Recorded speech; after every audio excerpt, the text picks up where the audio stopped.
하나님의 말씀을 전하도록 하겠습니다. 하나님의 말씀에 순종하지 않고 하나님과 멀어진 이스라엘은 남과 북으로 분단이 되었고 그 두 나라는 결국 모두 멸망을 당하게 됩니다. 나중에 멸망한 남유다는 나라를 잃고 바벨론에서 70년간 포로 생활을 하다가 하나님의 은혜로 다시 예루살렘으로 돌아오게 됩니다. 하나님께서는 바사왕 고레스를 통해서 남유다를 멸망시킨 바벨론을 정복하게 하셨고, 그 고레스의 마음을 움직이고 또 감동시키셔서 유다 백성이 다시 그들의 고국 땅인 예루살렘으로 돌아갈 수 있도록 인도해 주셨습니다. 유다 백성은 총 3차례에 걸쳐 예루살렘으로 귀환하게 되었는데, 1차 포로 귀환 때 스룹바벨을 중심으로 무너진 성전이 재건되었고, 2차 포로 귀환 때에는 에스라를 통해 이스라엘 민족의 영적 각성이 일어났습니다. 이러한 일들이 일어난 후에 예루살렘의 어려움이 찾아왔는데 그 이야기는 오늘 저희가 읽은 느헤미야서를 통해서 함께 보게 됩니다. 이렇게 느헤미야서는 이스라엘 백성이 포로에서 돌아오고 예루살렘 성전 재건과 영적 각성이 일어난 그 이후의 이야기에 대해서 말해주고 있습니다. 에스라가 2차 포로 귀환 때 예루살렘으로 돌아온 후 10여 년 정도 시간이 지났을 때에 당시 바사왕의 술 맡은 관원으로 지내고 있던 느헤미야는 예루살렘에 거주하는 자신의 백성들이 큰 어려움을 당하고 있다는 너무나 안타까운 소식을 듣게 됩니다. 1차 포로 귀환 이후 오랜 시간이 흘렀지만 성벽은 그냥 무너진 상태로 있었고, 그로 인해 예루살렘에 거주하는 그 백성들이 주변 대적들에게 공격과 침략을 받고 있었던 것입니다. 그러한 자신의 백성에 대한 마음 아프고 안타까운 소식을 전해들은 느헤미야는 하나님께 간절히 기도했습니다.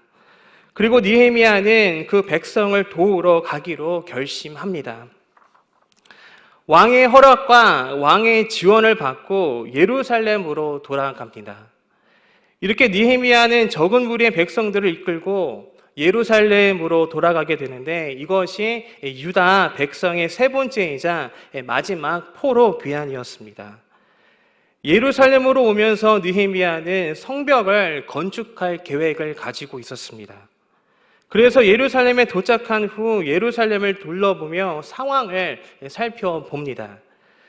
그리고 느헤미야는 예루살렘 성벽이 다 무너지고 성문이 불탄 것도 확인을 합니다. 이렇게 왕의 허락을 받고 성벽을 재건하기 위해서 느헤미야가 예루살렘으로 돌아온 이야기가 바로 오늘 성경 본문의 내용입니다. 당시 예루살렘에는 많은 외국인들이 이미 살고 있었습니다.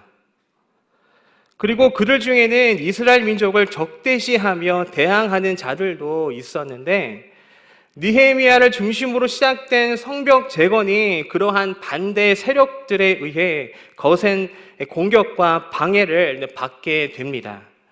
험난한 길이 시작된 것입니다. 이렇게 당시 성벽 재건을 진행하는 일은 결코 쉬운 일이 아니었습니다.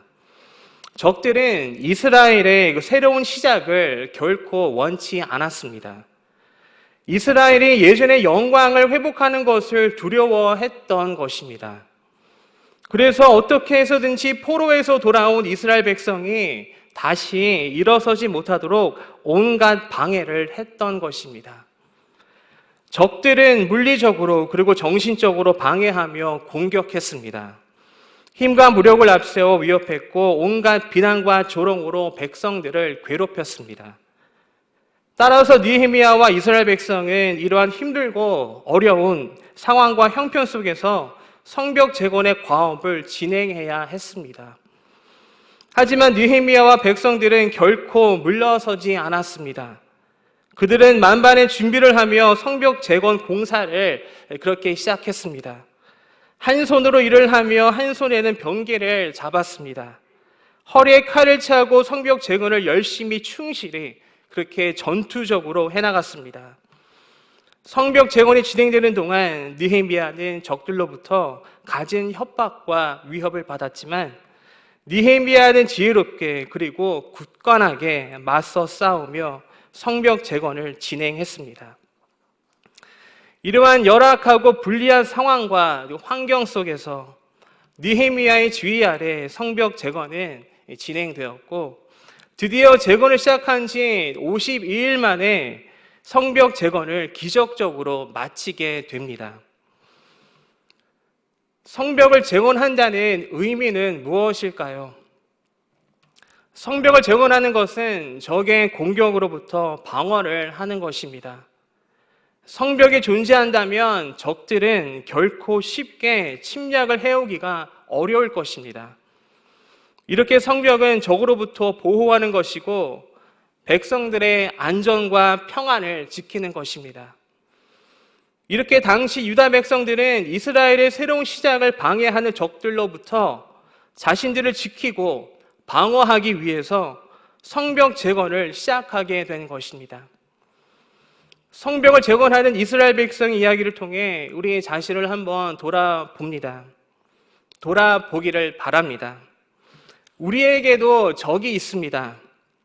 그리고 우리는 그 적들에게 완전하게 노출되어 있습니다.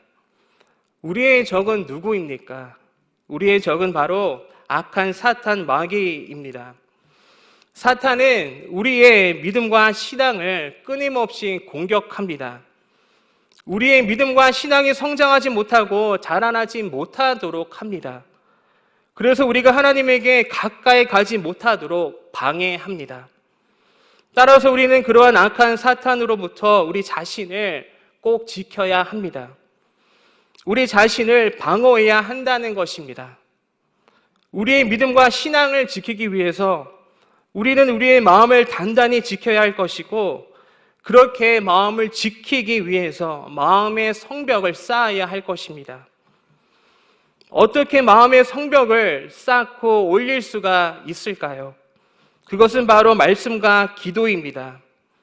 말씀과 기도를 통해 매일의 삶 속에서 하나님의 그 크신 은혜를 경험하고 누리며 그 안에서, 그 은혜 안에서 살아가는 것입니다.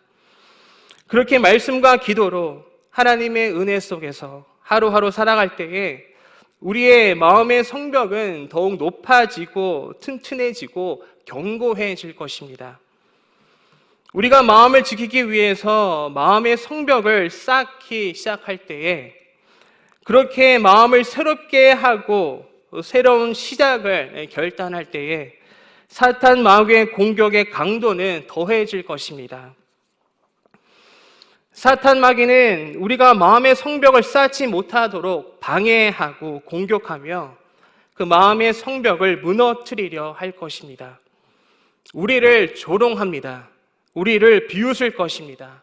우리를 업신여길 것입니다. 당시 성벽을 재건하는 이스라엘 백성들을 향해 적들은 비웃었습니다. 여우가 올라가도 성벽이 무너질 것이라고 그렇게 조롱했습니다. 우리의 적들도 그렇게 우리를 조롱하며 우리를 비웃습니다. 우리가 새롭게 되기를 결단하여 마음의 성벽을 쌓아 올리기 시작할 때에 그 성벽은 오래가지 못하고 언젠가 곧 다시 무너질 것이라고 그렇게 우리를 조롱합니다. 이렇게 악한 사탄 마귀는 우리를 조롱하며 우리를 비웃으며 우리를 끊임없이 방해하며 공격합니다. 환경을 통해서 사람을 통해서 또는 그 어떤 상황을 통해서 우리를 방해하며 공격한다는 것입니다. 이러한 공격과 방해 속에서 우리는 무기를 가지고 신앙과 믿음의 벽을 쌓아가야 합니다. 성벽을 재건하는 이스라엘 백성들이 병기를 들고 무기를 차고 일을 했듯이 우리도 마찬가지로 병기와 무기를 차고 마음의 성벽을 쌓아 올리는 것입니다. 그 병기와 무기는 바로 영적 무기입니다. 한순간도 영적인 무기를 놓아서는 안 됩니다. 왜냐하면 어느 순간에 공격이 들어올지 모르기 때문입니다. 그 영적 무기는 바로 말씀과 기도입니다. 그 무기는 늘 항상 몸에 지니고 있어야 합니다.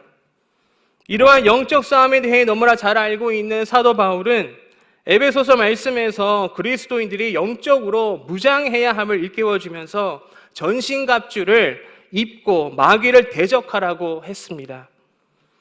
이렇게 말씀과 기도는 마음의 성벽을 쌓아 올리는 영적 도구인 동시에 적들의 공격과 방해를 물리치는 영적 무기임을 깨닫게 됩니다. 우리는 우리의 마음을 꼭 지켜야 합니다. 성경은 이 점을 분명히 하고 있습니다. 잠언 4장 23절은 다음과 같이 말씀하고 있습니다. 모든 지킬 만한 것 중에 더욱 내 마음을 지키라. 생명의 근원이 이에서 남이니라. 이러한 우리의 마음을 거룩하게 보존하고 지키기 위해서 우리 마음의 성벽을 쌓는 것입니다. 말씀과 기도로 차곡차곡 마음의 성벽을 쌓아 올리는 것입니다. 하지만 말씀과 기도를 멈춘다면, 말씀과 기도를 게을리 한다면 마음의 성벽은 더 이상 올라가지 못하고 허름해질 것이고 결국 무너지게 될 것입니다. 그리고 사탄 마귀는 그 무너진 성벽을 넘어 우리의 마음에 접근하여 우리의 마음을 사로잡을 것입니다. 따라서 우리는 우리의 마음을 단단히 지켜야 합니다. 마음의 성벽을 더욱 튼튼히 세워가야 할 것입니다. 우리의 마음의 성벽이 허름해져서 무너지지 않도록 우리는 날마다 보수 공사를 해야 합니다. 꾸준하게 하는 것입니다. 당시 이스라엘 백성들은 몸에 병기와 무기를 차고 일을 하면서 늘 긴장하고 있었을 것입니다. 언제 어디서 적들이 침범해 올지 모르기 때문입니다. 우리의 마음을 지키기 위해서 우리도 늘 영적으로 긴장하고 있어야 합니다.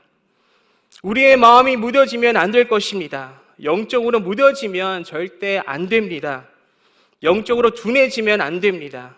방심해서도 안 됩니다. 왜냐하면 쓰러지는 것은 한순간이기 때문입니다. 다윗이 저지른 죄가 생각이 납니다. 다윗은 밧세바를 범하는 엄청난 죄악을 저질렀습니다.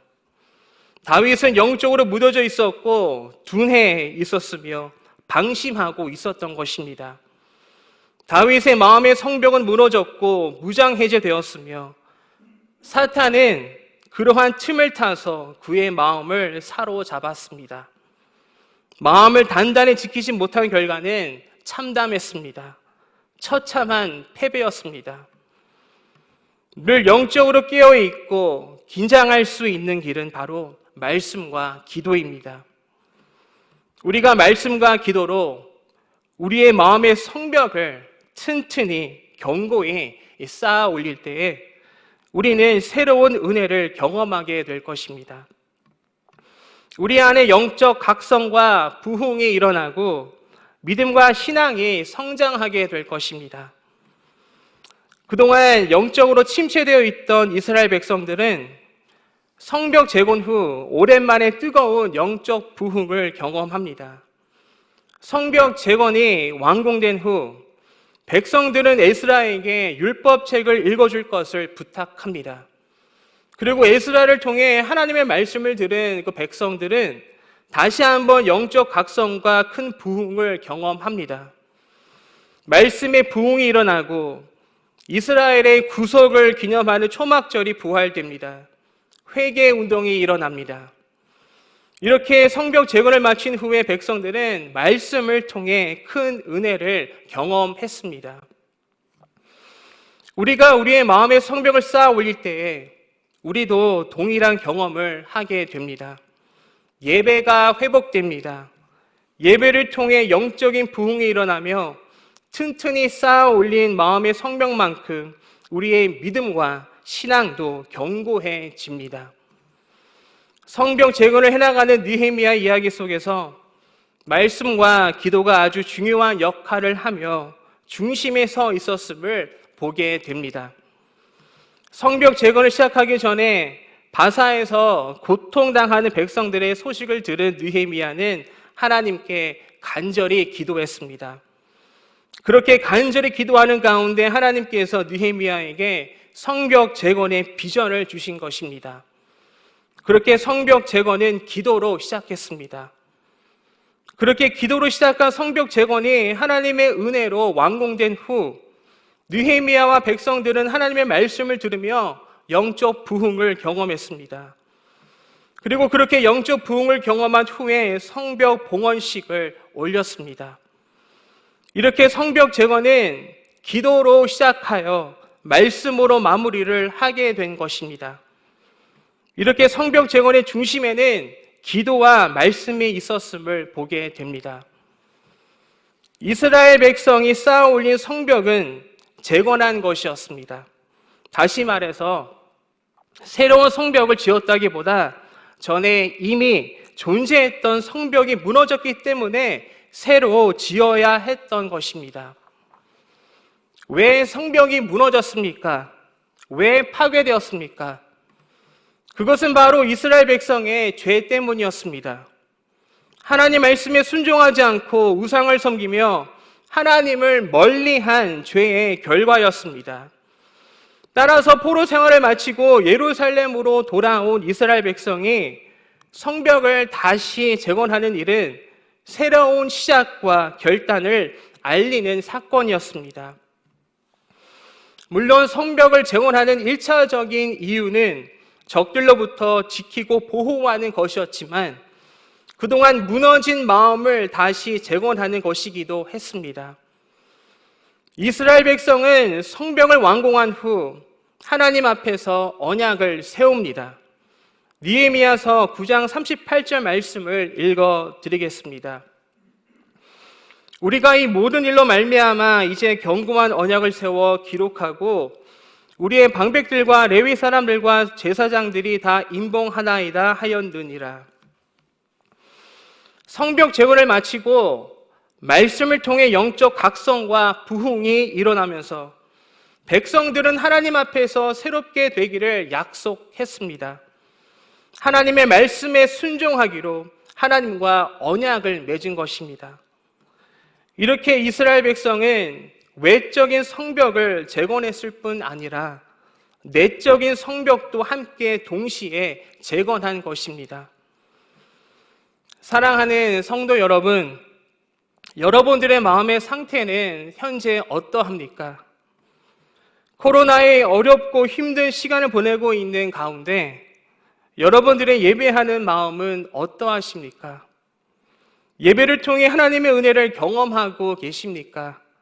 아니면 혹시 예배에 대한 열정과 마음이 많이 식어져 있지는 않습니까?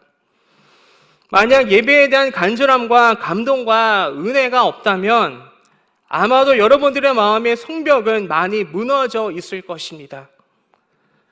사랑하는 성도 여러분, 말씀과 기도를 통해 그 무너진 마음의 성벽을 다시 높이 견고히 쌓아 올리시기를 바랍니다. 허름해지고 무너진 마음의 성벽을 다시 재건하시기를 바랍니다. 그래서 여러분들의 마음을 단단히 지키고 보호하여 영적 전쟁에서 승리하며 예배가 회복되기를 간절히 바랍니다. 예배의 회복을 통해 영적 각성과 부흥과 은혜를 날마다 경험하고 여러분들의 믿음과 신앙이 다시 견고히 세워지기를 소망하며 기도합니다. 이 시간 말씀을 생각하시면서 우리 함께 기도하도록 하겠습니다. 우리의 마음 상태를 바라보고 돌아보게 하여 주시옵소서. 우리의 마음의 성벽이 허물어 있지는 않는지, 무너져 있지는 않는지 보고 깨닫게 하여 주시옵소서.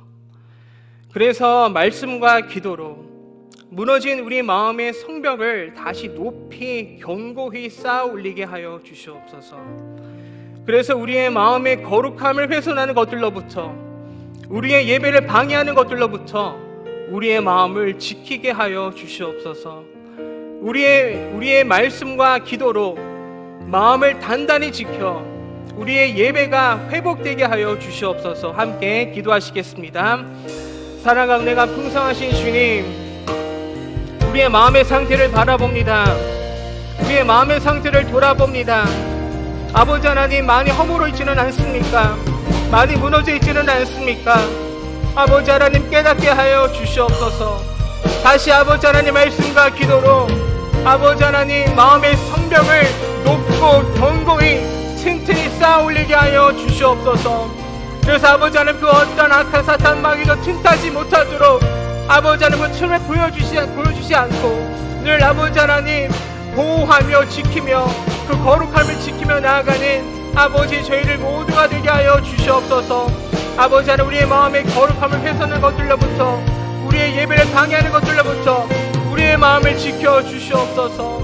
아버지 하나님, 우리의 마음을 단단히 지켜서 우리의 예배가 아버지 하나님 회복되게 하여 주시옵소서.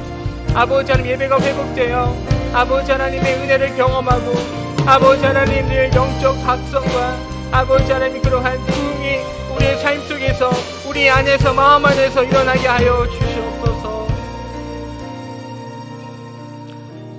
주님, 말씀과 기도로 마음의 성벽을 높이 그리고 견고히 쌓아 올리게 하여 주시옵소서. 허물어지고 무너진 우리의 마음의 성벽을 다시 재건하게 하여 주시옵소서. 다시 마음의 성벽을 높이 쌓아 올리고 재건하여 우리의 마음을 지키게 하여 주시옵소서. 견고한 마음의 성벽으로 우리의 믿음과 신앙을 지켜 주시옵소서. 그래서 우리의 예배가 회복되고 주님의 풍성한 은혜를 경험하는 저희들 모두가 되게 하여 주시옵소서. 예수 그리스도의 이름으로 기도드립니다. 아멘.